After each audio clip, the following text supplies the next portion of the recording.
네, 오늘 장은 저희가 큰 그림을 어떻게 잡고 세부적인 대응 전략을 세워야 될까요? 저희 최태규 전문가와 함께 빅피서 그려드리겠습니다. 전문가님 어서 오세요. 네, 반갑습니다. 네, 먼저 지수가 이렇게나 우리가 강하네요. 네, 이런 생각을 아마 이 시간대 같이 하고 계실 것 같은데 오늘 거래소 장중저가 2,393이었거든요. 가장 애석하신 분들이 오늘 오전에 현금으로 좀 대피하셨던 분들이 또 되지 않을까 싶고 그래요. 2,300 빠르게 다시 회복하고 있거든요. 네네네.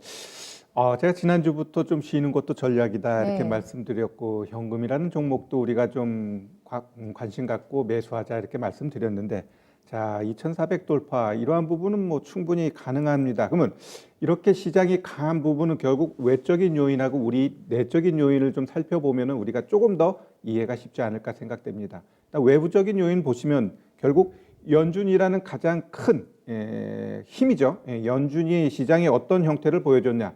결국 경기 방어를 위해서 미리미리 선제적으로 금리를 많이 인하시켜 놨고요. 또한 시장에 엄청나게 달러를 살포하면서 달러 약세를 감내하면서까지 달러를 시장에 풀어놨다라는 것. 거기다가 트럼프가 경기 회복을 위해서 온갖 정책을 마구 쏟아내다 보니까 결국 시장에 있는 대부분의 투심이 어떤가요? 하락보단 상승 쪽으로 방향을 보게 돼 있어요. 왜?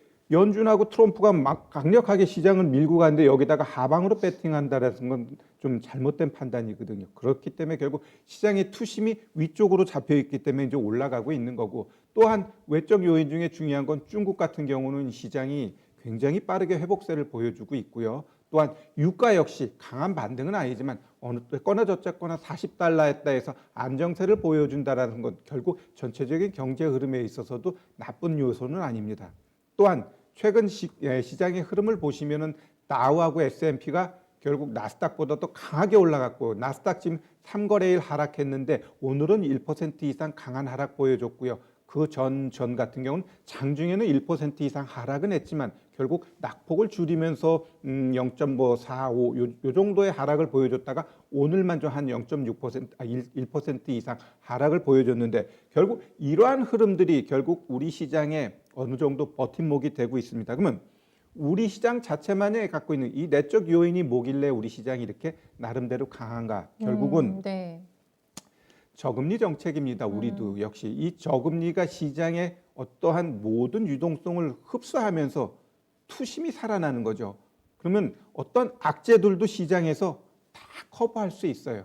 또한 하나 요인이라고 한다면 이제 오늘도 이제 이 원 달러 환율이 1,185원이에요. 그럼 1,200원대에 비해서는 지금 원화 강세가 나타나면서 시장에 있어서 어느 정도 외부에서 우리나라를 봤을 때 견조하다라는 게 결국 환율에서 우리가 좀 볼 수 있는데 결국 최근에 이렇게 우리나라 쪽에서 외국인의 수급 지금은 좀 강하지 않죠. 일정 부분 차익 실현 부분도 있고 한 템포 쉬자는 게 이제 외국인의 지금 흐름인데 결국 우리 시장 같은 경우도 저금리 그다음에 외부적으로 나타나는 이러한 모든 것들이 종합되면서 시장이 좀 강하게 올라가고 있다라고 보시면 될 것 같습니다. 자, 그러면 제가 이 시장 상승하면서 우리 증권주 보자고 그랬는데 네. 증권주 한번 보면 유동성을 가장 잘 흡수할 수 있는 쪽이겠죠? 그렇죠, 그렇죠. 네. 그러면서 가장 강한 게 결국 미래에셋대우 같은 경우는 그 자사주 매입까지 같이 병행되다 보니까 뭐 지금 고점에서 음봉 2개 나오고 있지만 이러한 부분은 결국 상승을 위해서 나오는 음봉이거든요. 그러면 증권주 같은 경우 시장이 가게 되면 추가적으로 충분히 더 갈 수 있다 이렇게 좀 보시면 될 것 같고. 눌림목에서 잡자는 말씀이세요? 그렇죠, 그렇죠. 네. 그다음에 제가 그 낙수 효과로서 뭐 이번 달에 한번 보자고 한 종목이 KTNG죠. 네. 네, 월초에 주신 것 같은데요. 네, 그렇죠. 맞죠? 그러면 이 종목 같은 경우도 잘 보시면 엄청나게 제가 말씀드린 게 2구역인데 맞아요. 팍팍 치고 갔죠. 네, 네. 뭐 단기적으로 뭐 여기 이전 고점 보자 그랬는데 충분히 이전 고점 달성할 수 있다 이렇게 보입니다. 그만큼 시장이 지금은 좀 순환하는데 제가 봤을 때 경기 민감주 아니면 그동안의 시장에서 소외받았던 굴뚝주들도 일정 부분 올라가요. 오늘 어제 오늘 보면 이제 보험주들이 강하게 올라가고 있죠. 어찌 보면은 이 피해로 인해서 자동차 이런 것들로 손해율이 높아질 수 있음에도 불구하고 최근에 워낙 하락했다 보니까 결국 증권, 은행, 그다음에 이제 보험주까지 올라가면서 전체적으로 시장이 키 맞추기를 하고 있다. 그렇다고 하면 결국 시장은 추가적으로 더 갈 수밖에 없다. 다만 네. 잠시 쉴 뿐이다. 이렇게 보시면 됩니다. 네, 돈이 많으니까요. 네, 시장은 괜찮을 거고 이 돈이 선택하는 쪽은 조금 더 올라왔던 그쪽으로까지 번질 가능성이 있다라는 거를 포인트로 저희가 캐치를 하면 될 것 같습니다. 얘기한 김에 좀 미국장의 나스닥의 깊은 조정을 조금 더 봐야 되지 않을까 싶어가지고요, 전문가님. 미중 간의 갈등 노이즈도 이제 15일에 회담이 예정이 돼 있고 이런 상황이고 부양책도 왜 이렇게 시간을 끄는지 네, 조정의 시작이라고 봐야 되겠습니까? 우리와 함께 건전한 흐름이라고 봐도 괜찮을까요? 제가 봤을 땐 건전한 조정이고요. 네. 그 부양책 같은 경우는 지금 시장이 하락했으니까 요인을 부양책이 좀 지연되면서라고 하는데 결국 그런 게 진짜 불거지게 되면 이 정도 하락은 아니죠. 더 큰 하락이 나올 수 있고 오히려 이 부양책이 나오는 시점이 어찌 보면 좀 단기 고점 될 가능성도 있어요. 왜냐하면은 네. 추가적으로 뭘 내놓을까? 네. 우리가 지금까지 그 부양책 보고서 받쳐서 올라왔는데 그러면 연준, 트럼프, 네가 앞으로 시장에 뭘 더 줄 거니? 우리 이렇게 많이 올라왔는데, 그럼 그게 또 부담감이 될 수 있는 네, 부분이거든요. 자, 그러면 우리가 이제는 주말에 있을 미중 간의 무역 협상에 대해서 우리가 좀 고민해 봐야 될 텐데, 트럼프는 또 한 방 날렸습니다. 뭐라고 했냐면, 1단계 무역 합의 별 의미 없어. 즉, 평가절하 하면서, 그 무역 협상에 대해서 자꾸 뭔가, 프레스를 가하는 거죠. 네. 네, 따라서 제가 봤을 때는 그 트럼프하고 중국과의 그 관계에 있어서는 가장 중요한 게 뭐냐면은 트럼프는 표입니다. 표를 위해서 뭔가 압박은 가하지만 결국은 잘 마무리되면서 시장에 크게 충격을 주지는 않을 거다 이렇게 보시면 됩니다. 네, 요것도 그냥 조금 저희가 크게 신경 쓰지 않아도 되는 정도로 일단 해석을 해주셨습니다. 테슬라 액면 분할 이거 한 이슈가 굉장히 오늘 크게 작용이 되는 것 같은데요. 조금 더 문턱이 낮아진다. 어떤 효과 있을까요?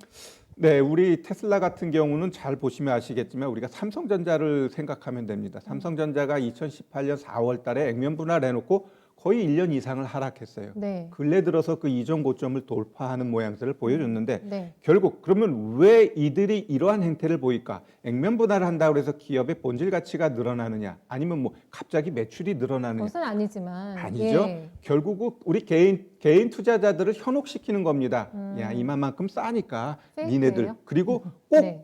액면 분할할 땐 주가가 고점일 때 나타납니다. 그렇죠. 예, 고점일 때 나타난다는 건 네. 더 가고는 싶은데 뭔가 모멘텀이 없어요. 그러니까 쪼개가지고 착시 효과를 줘가지고 올라가고자 하는 건데 이제 개미들도 많이 이제 영악해졌기 때문에 액면 분할한다 그래서 덥석 싸니까 산다라는 생각은 좀 안 할 것 같아요. 그래서 따라서 뭐 테슬라, 애플 이런 종목군들이 네. 액면 분할한다 그래서 뭐 주가에 크게 영향을 줄 것 같지는 않다 이렇게 보여집니다.